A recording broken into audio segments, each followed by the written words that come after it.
क्या बिहार वैसा है जैसा तुमने सुना था, या वैसा जैसा मैं दिखाने वाला हूँ? दादी देखी अपना भारत देश के नक्शा, हमारा सपना हो कि पूरा देश घूमे के हो। वाह बउआ, ई नक्शा पर अपना देश में कहाँ रहत छै? अपना लोग यहाँ रह छियै बिहार में। पूरा देश के घूमे के पहले बिहार घूम लो, बिहार घूम लो। सखी फूल लोढ़े चलू फुलवरिया, सीता के संग सहेलिया। अभी सोचिए डेमोक्रेसी की शुरुआत कहाँ से हुई थी? वेल, बिहार के वैशाली में, और यहीं से शुरू होता है मेरा भी बिहार का सीरीज बिहार सफरनामा।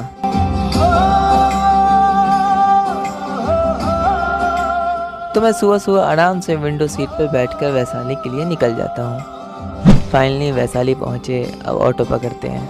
अशोक स्तंभ सिंगल है, हाँ 20 रुपया। टोटो में बैठते ही अंकल से लेते हैं गाइड। नौलखा मंदिर हुआ, लाठी हुआ, समझे? 5 जगह है घूमने का। अंकल तो काफ़ी सारे जगह बताते हैं, बट मैं किस किस जगह जाता हूँ वो तो कल ही पता चलेगा।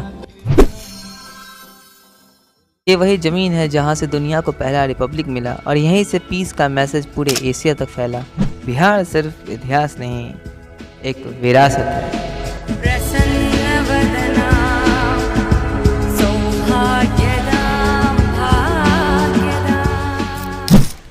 कितना टिकट?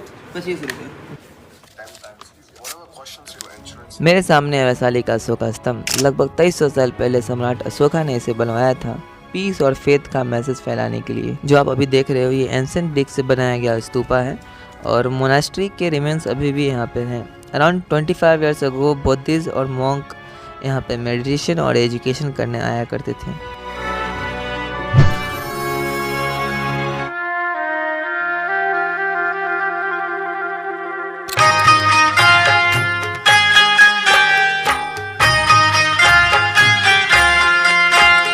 बिहार के वैशाली में म्यूजियम देखने निकला ही था, पर रास्ते में एक ऐसा सिचुएशन आ गया जिसने पूरा सफर का मूड ही बदल दिया।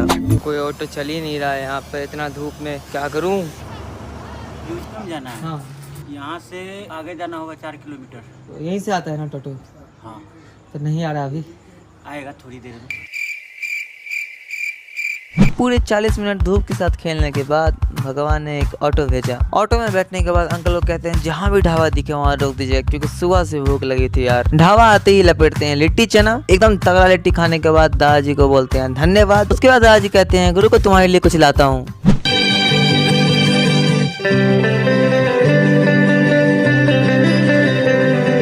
चाय पीने के बाद मैं हो जाता हूँ फुल रिफ्रेश, और अब मैं निकल रहा हूँ वैशाली के 2 सबसे बेस्ट जगह देखने।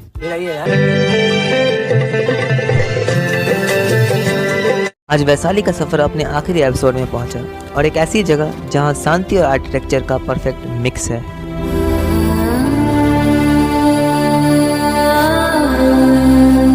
तो सबसे पहले मैं निकल जाता हूँ म्यूजियम एक्सप्लोर करने के लिए। देखते हैं वैशाली की हिस्ट्री में क्या क्या है। म्यूजियम में ऑफिशियली कैमरा अलाउ ही नहीं रहता है, इसलिए ज़्यादा मैं फिल्म नहीं कर पाता हूँ। फिर भी गाइज, ये जो कॉइन का गैलरी दिख रहा है ये इंडिया का सबसे पुराने टाइम का सिक्के हैं, जो हमारे रूलर्स, उनकी इकोनॉमी और कल्चर के बारे में दिखाता है। यहाँ से आधा किलोमीटर जाना है नौलखा मंदिर। यहाँ पे कोई ऑटो फाटो नहीं है भाई, मैं शॉर्टकट रास्ते से जा रहा हूँ तो जल्दी पहुँच जाऊँगा। ये बगल में ही आ गया। नौलखा मंदिर आते ही एक अलग ही फील होता है। यहाँ एकदम स्पिरिचुअल वाइब मिलती है। कहते हैं इस मंदिर का नाम इसलिए पड़ा क्योंकि इसका कंस्ट्रक्शन के टाइम लगभग 9 लाख रुपए खर्च हुए थे, जो अपने टाइम में बहुत बड़ी बात थी। मंदिर का आर्किटेक्चर और शांति का माहौल दोनों ही दिल को सुकून देता है। वैशाली डन। अब नेक्स्ट स्टॉप पटना का नाइट लाइफ। फॉलो कर लो, नेक्स्ट रील वही का है। वैशाली के बाद मैं आ गया हूँ बिहार का हार्ट पटना।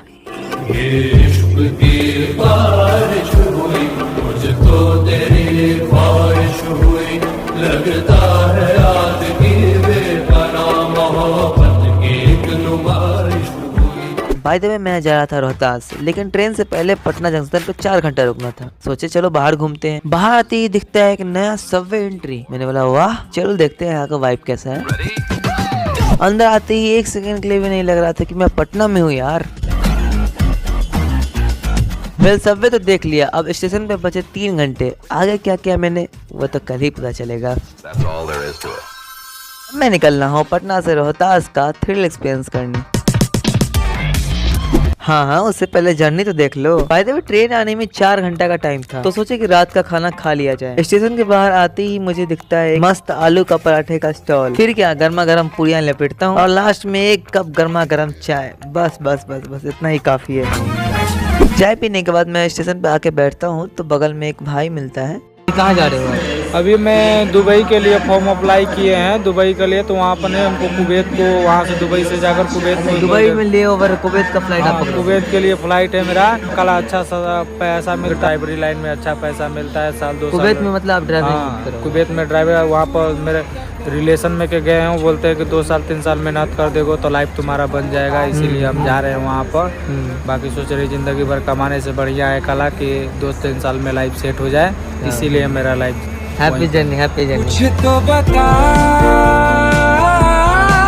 जिंदगी। तो अब मैं निकल रहा हूँ पटना से रोहतास के लिए। है जवानी, राजी है पुरानी, है फिर भी जवानी हनी जी। ट्रेन जनरल क्लास का था, जगह कम लोग ज्यादा, जैसे तैसे एक सीट मिलती है और रात भर वही सीट पर जैसे तैसे ही सुबह 4 बजे रोहतास का बेस स्टेशन देहरी ऑन सोन आ जाता हूँ। तो भाई रात भर थक चुके थे तो वहीं प्लेटफॉर्म पर थोड़ा सो जाते हैं। सोए तो थोड़ा ही देर थे बट सुबह हो जाता है और सुबह का पहला रोशनी के साथ मैं निकल जाता हूँ तुतला पानी वाटरफॉल देखने।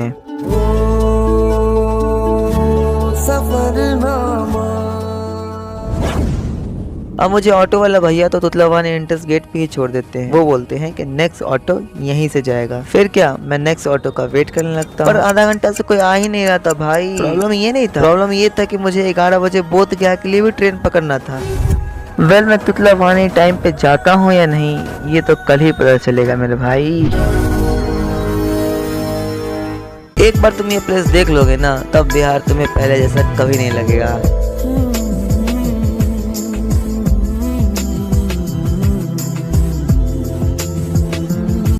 भाई तो मैं ऑटो का वेट कर ही रहा था पर कोई आ ही नहीं रहा था, इसलिए जाके पीता हूँ चाय और सच में कुछ देर बाद एक ऑटो आता है। लेकिन अब 30 की जगह 200 देकर रिजर्व करता हूँ और चल देता हूँ 3 पहिए के साथ। तो भाई यहाँ पे कुछ दिन पहले बहुत बाढ़ आया था तो खेत में पानी वगैरह पूरा भरा पड़ा है, तो जितना भी जंगली जानवर है सब एंजॉय कर रहे हैं। मैं ठोकरों से उड़ा दूं 2 पल में।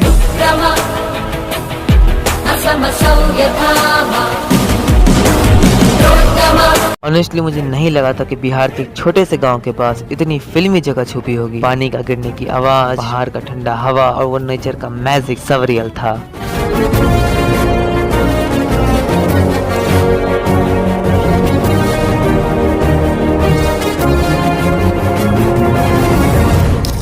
इतना दूर से आए थे, मन में रखे थे कि हम दर्शन करेंगे, माँ रास्ता दे दी।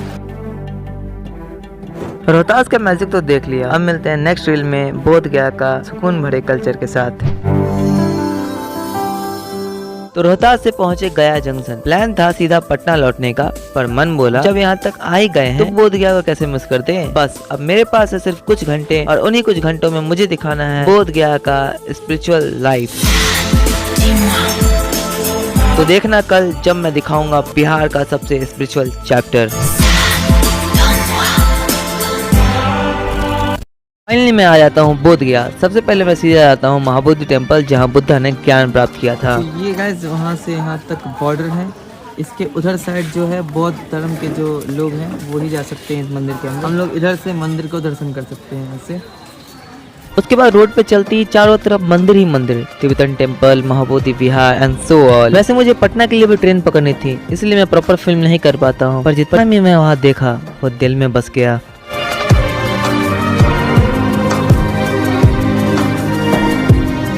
और निकलने से पहले गर्मा गर्म भुट्टा तो बनता ही था। वेल, अब नेक्स्ट रील में अब कहानी मुड़ेगी राजगीर के पहाड़ियों की तरफ। सोचे थे कि एक नॉर्मल सा ही सफर होगा पटना से राजगीर तक का, पर कहानी कुछ और थी। रात का 8:55 में पटना से ट्रेन था राजगीर के लिए। तो सोचे निकलने से पहले बिहार का ओजी फूड धुआंधार लिट्टी चोखा खा लिया जाए। भोजन करने के बाद मैं फाइनली ट्रेन में चढ़ता हूँ। पूरे दिन थके हुए थे, सीट मिलते ही हम सो जाते हैं और अचानक 11:30 बजे आँख खुलती है और तभी रियलाइज होता है कि पूरे ट्रेन में सिर्फ मैं अकेला था, न कोई बोगी में न कोई प्लेटफॉर्म पे। अब रात भर का वो सफर कैसे गुजरा वो तो नेक्स्ट रील में ही पता चलेगा। रात के 11:30 बजे नींद खुलती है और देखता हूँ कि पूरे ट्रेन में सिर्फ मैं था। जगह पर कोई भी नहीं है इस वाले बोगी में। रात का टाइम हो रहा है, ये मैं यहाँ पे अकेले हूँ इस बोगी में। थोड़ा सा डर लग रहा है भाई।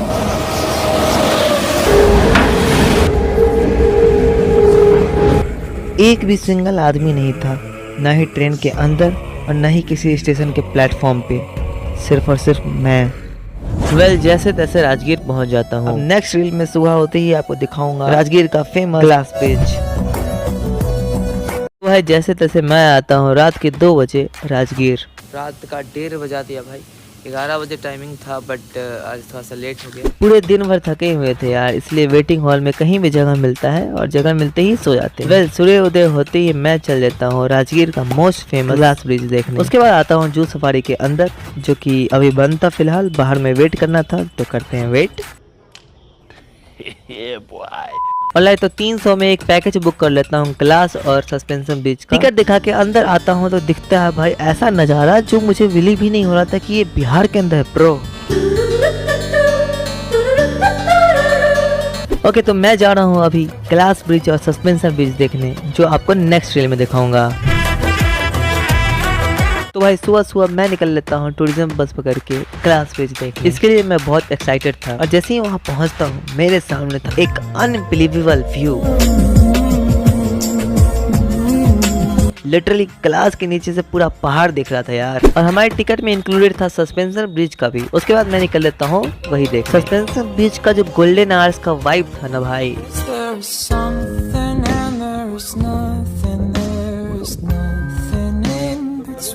यही था राजगीर का फेमस ग्लास ब्रिज का एक्सपीरियंस। मिलते हैं नेक्स्ट रील में एक नए वीडियो के साथ। वैसे हम कभी जिप लाइन ट्राई नहीं किए थे, तो थे हम राजगीर में, तो सोचे चलो ये तो ट्राई करना बनता है। टिकट का प्राइस था 100 रुपया। अब ये वर्थ इट होता है या नहीं वो तो आगे ही पता चलेगा।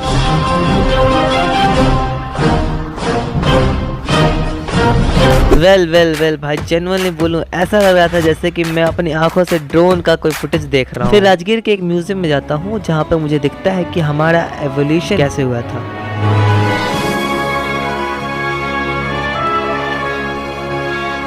अब नेक्स्ट रील में देखना रिकैप ऑफ बिहार सीरीज। तुम्हारा तो मुझे नहीं पता, बट मुझे बिहार कुछ ऐसा दिखा।